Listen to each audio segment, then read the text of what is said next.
A quick fox. Foxes are infamous for being cunning, but have you ever heard of a long-distance trekker fox? An Arctic fox walked across ice from Norway to northern Canada, covering a distance of 3,506 kilometers in 76 days. Unbelievable, isn't it?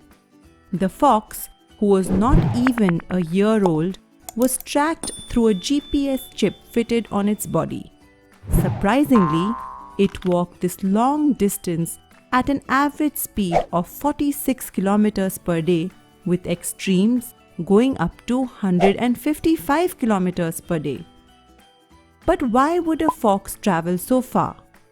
In winter, Arctic foxes generally migrate to places in search of food for their survival. But this is an exceptional case, as no fox has ever been recorded to travel that fast and far before.